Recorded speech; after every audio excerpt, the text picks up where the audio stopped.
사랑의 기술 연애하듯 살아라는 책을 썼는데 그 책 이후에 2탄을 준비하고 있거든요. 다시 한번 뜨거운 사랑을 하고파라 뭐 이런 내용으로 쓰고 있습니다. 근데 많은 사람들의 로망 중에 하나예요. 말로 표현을 못할 뿐이지 다시 한번 뜨거운 사랑이 내게 온다면 내가 어떻게 할 것인가, 거부할 것인가, 받아들일 것인가. 여기 받아들일 사람은 아무도 없어요. 저밖에. 다 거부합니다. 왜냐하면 너무 가정적이고 너무 윤리적이시니까. 근데 윤리적인 걸 넘어서 본능적으로 사람들은 30년 주기로 결혼을 해야 된대요. 그냥 한 번 만나면 팥뿌리도록 살라고 하니까 그게 모순이지 않습니까? 그러니까 무늬만 부부인 경우가 너무 많죠. 그래서 어떻게 하면 사랑을 회복할 수 있을까?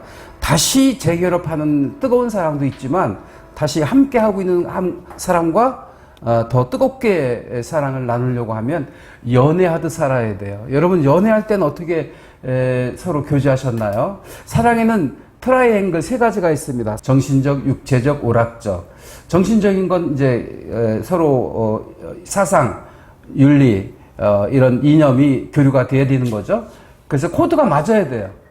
코드가 맞지 않으면 사랑이 성립될 수가 없습니다. 정신적인 코드가 맞아야 돼요. 그 다음 2번째가 육체적인 겁니다.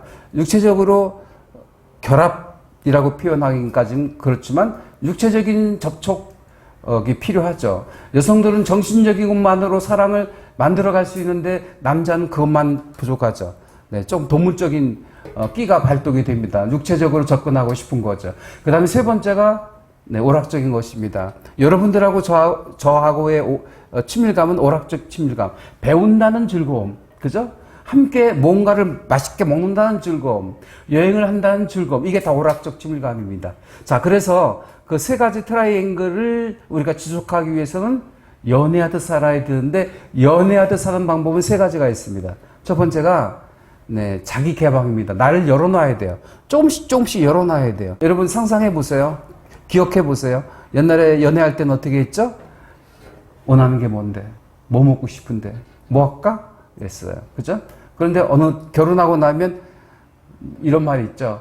잡아놓은 물고기는 먹이를 주지 않는 법이다. 그래서 먹이를 안 줘요. 네. 그래서 굶어 죽어요. 네. 먹이를 주는 방법은 네, 상대 중심적으로 원하는 걸 해주는 거고, 그리고 상대를 인정해 주는 것이고, 칭찬을 아끼지 않는 것입니다. 그게 정신적인 먹이인 것이죠. 밀당을 할 수 있어야 됩니다. 서로 밀고 당기는 것이 사랑의 묘미인 겁니다. 그래서 매일 치고받고 싸우고 그러면서도 또 만나고 보고 싶고 사랑하게 되고 보듬게 되고 이런 게 연애인데요. 스피치 할 때 어떻게 해야 되죠? 나를 열어놔야 돼요. 나를 열어놓지 않고는 소통이 될 수가 없습니다. 적당히 나를 열어놓을 수 있어야 됩니다. 그렇다고 확 열어놓으면 도망가요. 무서워서. 네, 그래서 적당히 밀고 당기면서 스피치를 해야 된다는 걸 말씀드리고 싶어요. 근데 이 밀당이라는 것, 밀고 당긴다는 것, 이 기술이요. 실은 손오경에 나와 있거든요. 좌삼삼, 우삼삼은 좌도 살피고 우도 살피고 말을 해야 된다. 그냥 앞만 보고 이야기하지 말아라. 이런 뜻입니다. 또 한 가지는 구천밀심이라는 게 있어요. 강하면 강한 게 없어지거든요. 네, 9번은 약하게, 1번은 강하게. 우리가 할 때도 한 번 내지를 때는 강하게 내질러야 돼. 이걸 단호함이라고 합니다. 사람들이 질책할 때는 단호하게 질책을 해야 돼요. 근데 저는 그걸 잘 못하거든요. 왜냐하면 저는 충청도 양반이라, 네, 한동욱 회장님이 충청도인들하고는 거래하지 않는다. 그래서 성공했다고 하는데, 충청도인들은 양반이에요. 앞에 놓고 노란 얘기를 못해요. 한번 생각해 볼게. 그걸 경상도 사람들은 3년 동안 믿고 다니더라고요. 아마 될 거야. 근데 3년 후에 깨닫더라고요. 생각해 볼게는 노란 표현이었습니다. 라고 고백하더라고요. 그래서 한탄을 하더라고. 땅을 치면서. 예, 여러분, 때론 단호할 땐 단호해야 된다는 것.